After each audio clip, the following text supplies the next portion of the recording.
তো তোরে এভাবে টাইনতে হবে নাম বেটা দুজন একটা যাবো না, কথার কথা কে তারে বুঝাবে তখন? কিন্তু আল্লাহ তাআলা বলেন আমি আমার এই বান্দাদের মধ্যে বুঝাইছি, একজন ড্রাইভার, একজন প্যাসেঞ্জার, একজন বিক্রেতা, একজন ক্রেতা, একজন সারাটা দিন মেহনত। আহা বন্ধু, আমি তো অনেকবার, আমি ঢাকা যখন পড়ালেখা করছি কত সময় তাকায় দেখছি এই যে গার্মেন্টস মিল ফ্যাক্টরির শ্রমিকরা, ছেলে মেয়েগুলো কি পরিমাণ মানবেতর জিন্দেগি, তারা এই 8 ঘন্টা 10 ঘন্টা ওভার টাইম করে ডিউটি শেষ করে ছোট্ট ছোট্ট খুপড়ির মতো কোন রকম জিন্দেগির জীবনটা তারা কষ্ট করে চালায়, অল্প কয়টা টাকা বেতন পায়, বেতনটার জন্য কত সময় কত আন্দোলন করতে হয় তাদেরকে, এই সামান্য কয়টা টাকা দিয়ে তারা জীবনটা নির্বাহ করে বছরের পর বছর, অথচ তাদের সেই কষ্টের মেহনতের পরিশ্রমের পণ্যটা বিক্রি করে মালিক ও পক্ষ কোটি কোটি টাকার রাজপ্রাসাদে আলিশান বিত্ত বৈভবের মধ্যে উল্লাস করছে।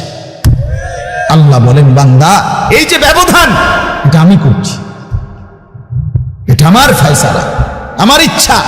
আমি যাকে মন চাই ধনী বানাই, আমি যাকে মন চাই গরিব বানাই, আমি যাকে মন চাই সম্পদের প্রাচুর্য বাড়িয়ে দেই, আমি যাকে মন চাই সম্পদ কমিয়ে দেই। আমার বান্দা, এটা তোমার দুনিয়াবি কোনো শিক্ষা, দুনিয়াবি কোনো যোগ্যতা, শারীরিক কোনো দক্ষতা, তোমার মেধার কোনো বিচক্ষণতা নয়, কসম আল্লাহর নয়। যুবক, প্রতারিত হইও না বন্ধু, প্রতারিত হইও না। তোমার মতো সুখী সচ্ছল ছিল, বাবার সম্পদ ছিল, চাকরি ছিল, বাবা বিদেশ ছিল, এরকম হাজারো সন্তান আজকে উদ্বাস্তু শরণার্থী শিবিরে, শরণার্থীর মতো মানবেতর জীবন ফিলিস্তিনে, রোহিঙ্গাতে, সিরিয়াতে, ইরাকে মুসলমানের লক্ষ কোটি সন্তান রোহিঙ্গা আরে শরণার্থী উদ্বাস্তু হিসাবে মানবেতর জীবন যাপন করছে। এরা, এদেরও ফ্যামিলি ছিল, এদেরও মা ছিল, এদেরও বাবা ছিল, এদেরও ব্যাংক ব্যালেন্স ছিল, এদেরও হাস্যোজ্জ্বল চেহারা ছিল, বরং আমাদের চাইতে আরবের মানুষের চেহারা লক্ষ কোটি গুণ বেশি সুন্দর। বন্ধু আমার, কি রঙে, আমার কথা শেষ, আমি বেশি আর বাড়াবো না। কি পাইয়া আজকে আমাদের সন্তানদের হালাত আমি বুঝি না। আরে বন্ধু, কি গুপ্তধন পাইয়া গেলা, কোন জমিদারি পাইয়া গেলা, যে জমিদারির কারণে আল্লাহকে এভাবে ভুলে গেলা? কারণটা কি? মুসলমানের বাবারা এভাবে ভুলে গেলেন কেন? মুসলমানের মারা এভাবে বপর্দায় বেপর্দায় নামে গেলেন কেন?